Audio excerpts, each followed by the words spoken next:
كورلي حبس كورلي حبس بس لا وبحبس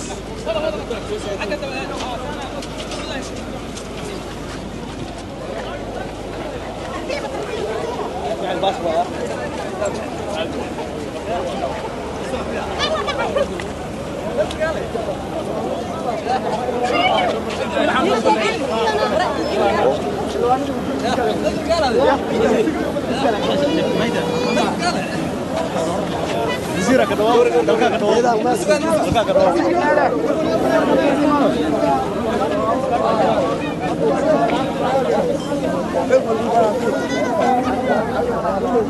نودها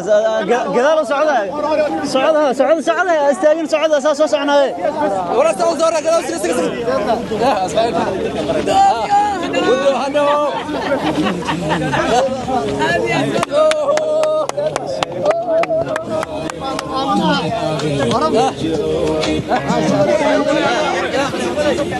صعدها لا هذا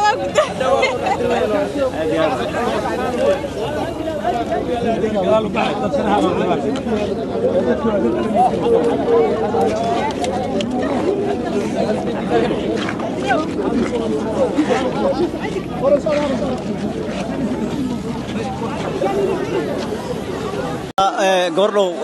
بلدك مقدشة حكودية حلبان عبد القادر محمد نور جامع سواكل مشاركة قدومية قلا شعبك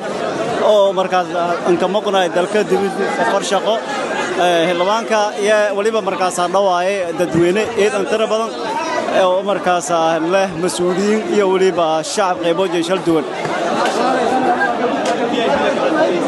هاي الحمد لله ثم الصلاة والسلام على رسول الله وبعد وزيرada xildhibaanada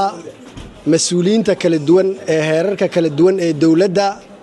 shacabka dhalinyarada haweenka bahda saxaafadda dhammaan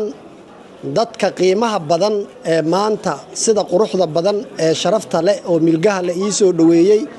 waan u mahadcelinayaa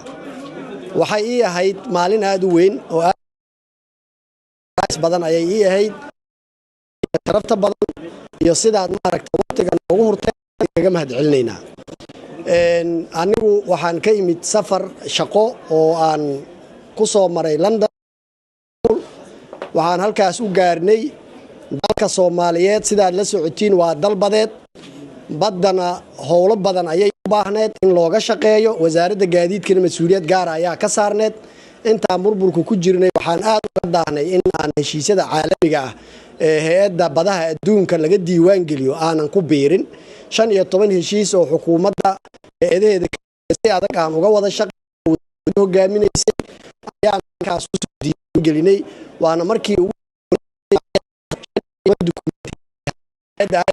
diiwaan geliyo Soomaaliyeed ayaa iskale guud ahaan wada danqaran ayaa iskale sidoo kale waxaan soo maray Istanbul aan uga qayb galay shirka shanaad arrimaha badda asagna waxaan ka soo aan hay'ado muhiim ah aan heshiis la soo saxiixano si aan dhalinyaradeena aadka u jecel in umuuraha badaha ama ha noqoto dekedo ama ha noqoto maareynta maraakiibta ama ha noqoto maxaa la dhihi jiray shaqooyinka kala duwan ee laga qabto badaha in ay halka u doontaan maadaama aan dal badeednahay dhalinyaradeedan ay aad ugu baahan yihiin inay ka faa'iideystaan badana sida dadka u maleynayaan ma ahan bariga waa ka shaqo badan yahay marka dalkeeni waxaan u baahanahay inaan badda u jeesano dhinacaas waa dhinacaas howlahaas ayaan ka nimid waxaan uga mahadcelinayaa guud iyo si gaar ahba qof walba oo ila jeclaystay inuu maanta ila joogo oo isoo si gaar aysanayna xildhibaanadeyda gaarka ah guuxa ay qabaan oo ah in maaragta ay helaan gudoomiyana waan kala shaqeyn doonaa hadii Ilaahay yiraahdo